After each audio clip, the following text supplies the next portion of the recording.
कि अगर हम मिलजुल कर रहे तो हर मुसीबत का सामना हम बड़ी आसानी से कर सकते हैं। आज की कहानी से हमें कुछ ऐसा ही सीखने को मिलता है। एक ही रात में 84 गांव के लगभग 600 घरों के लोग अचानक से गायब हो गए। कहां गए किसी को नहीं पता। जिस गांव को वो छोड़कर गए उस गांव का नाम है कुलधरा, जिसे कि एक श्रापित गांव भी माना जाता है। कौन कौन से कारण थे उस गांव के श्रापित होने के? क्या है ऐसा राज जो आज भी उस गांव में दफन है? आज मैं उन सभी कारणों पर रोशनी डालने की कोशिश करूंगा। तो पिछले लगभग 200 सालों से कुलधरा गांव वीरान पड़ा है। जो कभी एक सारी सुविधाओं से लैस हंसता खेलता हुआ गांव था, वह आज बंजर पड़ा है और आज सिर्फ एक टूरिस्ट प्लेस बनकर ही रह गया है। हिंदुस्तान में जो सबसे डरावनी भूतिया जगह है, उनमें कुलधरा का नाम दूसरे नंबर पर आता है।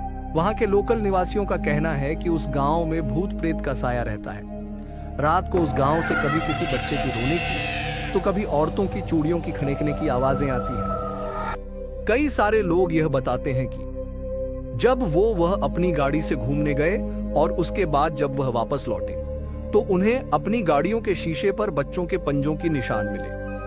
राजस्थान सरकार ने उस गांव के चारों तरफ 2 किलोमीटर की दूरी पर एक बाउंड्री बना दी और एक बड़ा सा गेट भी बनवा दिया।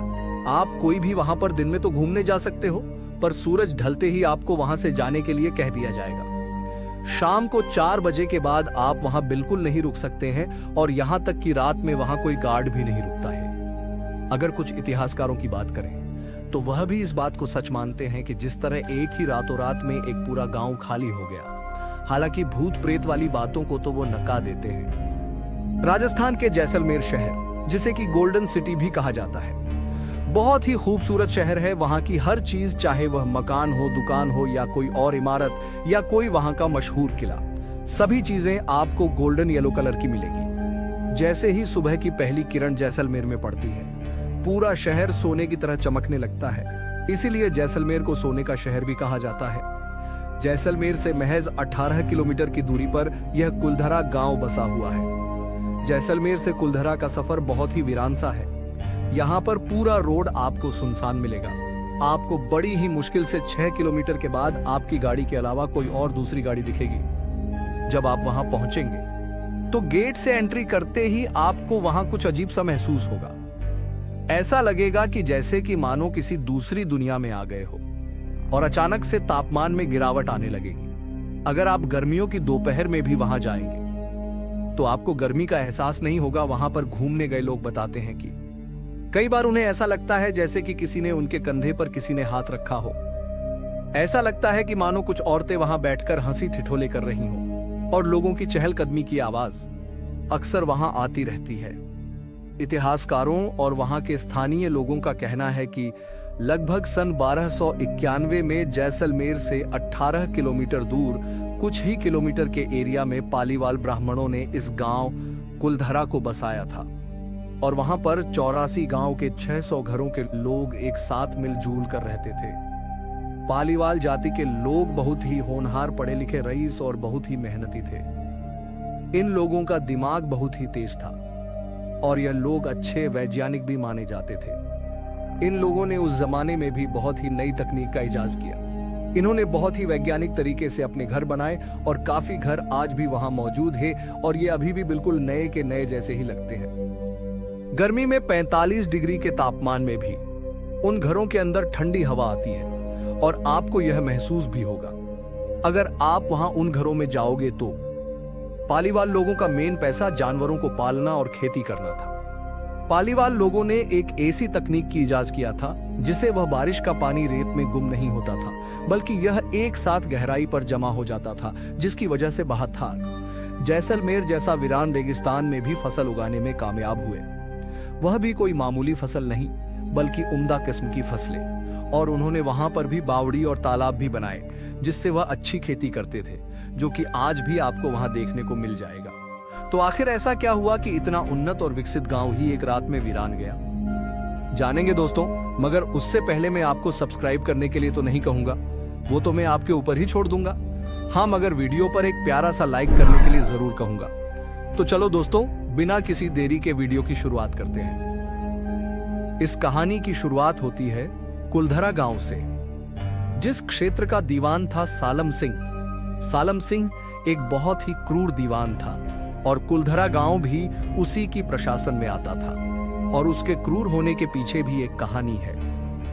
दरअसल जब वह 11 साल का था तब उसी की नजरों के सामने उसके पिता की गर्दन काट दी गई किसी राजद्रोह के आरोप में। उसके पिता भी जैसलमेर के सोनार किले में एक दीवान थे। उसी घटना ने सालम सिंह को इतना क्रूर और निर्दय बना दिया था। एक बार सालम सिंह कुलधरा गांव का दौरा कर रहा था तो अचानक से उसकी नजर वहां की पुजारी की बेटी पर पड़ी और उसकी नीयत खराब हो गई। उस लड़की को पाने के लिए उसने बहुत कोशिश की और अलग अलग तरह के लगान लगाए ताकि पालीवाल ब्राह्मण उसके सामने झुक जाए और वह अपने मंशा पूरी कर सके। पर पालीवाल ब्राह्मण बहुत ही उन्नत और रईस थे और इस वजह से उसकी यह चाल कामयाब नहीं हो पाई। यहां तक कि उसने कई बार उस लड़की को उठाने की कोशिश भी करी पर वो उसमें भी कामयाब नहीं हो पाया। आखिरकार जब उसे कोई भी कामयाबी हासिल नहीं हुई थी और उस लड़की को पाने की चाहत उसके मन में इतनी बढ़ गई थी कि उसने सीधा उस गांव में संदेश भिजवा डाला कि अगले पूर्णिमा मासी की रात तक उस लड़की को सालम सिंह की हवेली पर पहुंचा देना, वरना अगले दिन वह अपने सैनिकों के साथ उस गांव पर हमला कर देगा। यह सुनकर पालीवाल लोग बहुत परेशान हो गए। उन्हें समझ में नहीं आ रहा था कि अब क्या करें, क्योंकि पूर्णमासी की रात आने में अब कुछ ही दिन का वक्त रह गया था। हर आदमी अपने अपने तरीके से सुझाव दे रहा था पर इसके लिए उसके पास इतना वक्त नहीं था।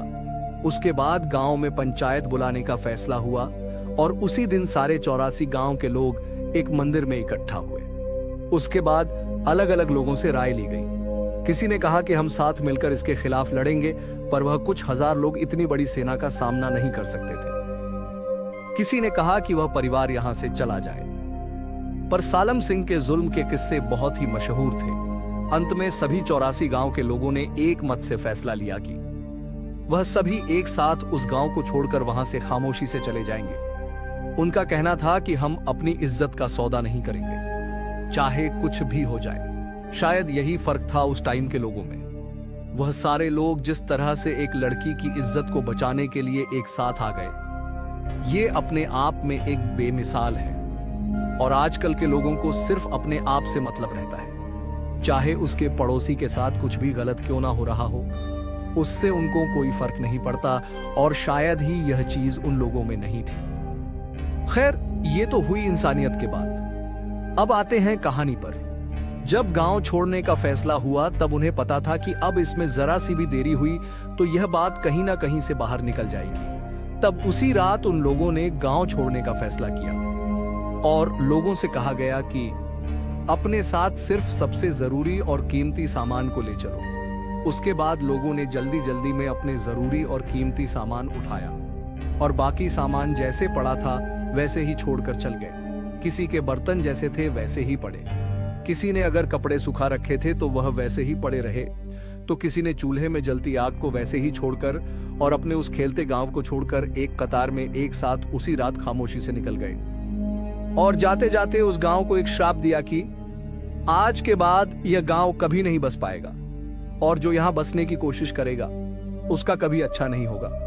उसके बाद वह रात बीत गई और 2-3 दिन बीत गए और अगले दिन पूर्णमासी की रात को भी वह लड़की सालम सिंह की हवेली पर नहीं आई। तो अगले दिन जैसा कि उसके कहने के अनुसार वह अपनी सेना के साथ दीवान सालम सिंह गुस्से में कुलधरा गांव की तरह बढ़ता है और जब वह कुलधरा गांव पहुंचता है तो उसे चारों तरफ सन्नाटा ही नजर आता है। वह पूरे 84 गांव को छान मारता है पर उसे वहां एक भी शख्स नजर नहीं आता। बाद में उसने अपने सैनिकों से वहां बहुत खुदाई भी करवाई, क्योंकि पालीवाल लोग बहुत ही रईस थे। उसे खुदाई में भी बहुत कुछ मिला होगा, लेकिन इस बारे में कोई जानकारी नहीं है। उसके बाद सैनिकों ने भी वहां बसने की कोशिश की, क्योंकि कुलधरा गांव बहुत ही अच्छा बसा हुआ था और वहां किसी भी चीज की कमी नहीं थी। वह कभी भी बस नहीं पाए और उनके साथ कभी अच्छा नहीं हुआ। कहते हैं कि जो एक रात उस गांव में रुक जाता है वह बच नहीं पाता। कई लोग उस गांव में बसने के लिए गए तो सही, पर कभी वापस नहीं आए। साल 2013 में पैरानॉर्मल सोसाइटी के लोग भी वहां गए भूत प्रेत और आत्माओं की पड़ताल करने के लिए। उनके पास एक डिवाइस होता है जो कि नेगेटिव एनर्जी की पहचान करता है। तो उन्होंने भी अपने बोर्ड में नेगेटिव एनर्जी होने के बात को माना और कुछ तो कैद हुआ था उनकी डिवाइस में। उस रात को वहां गांव खाली करने के बाद वह लोग कहां गए किसी को नहीं पता। इतिहासकारों का कहना है कि वह लोग अलग अलग जगह जाकर बस गए और कभी वापस नहीं लौटे, और तभी से यह गांव एक श्रापित और भूतिया जगह में बदल गया। अगर आप कभी जैसलमेर जाए तो कुलधरा जरूर घूमने जाना, आपको खुद यह सब चीज महसूस होगी। तो दोस्तों, आज की कहानी में बस इतना ही। अगर आपको पसंद आया हो एक लाइक जरूर कर देना। तब तक के लिए मिलते हैं किसी नए टॉपिक पर। तब तक के लिए जय हिंद, जय भारत।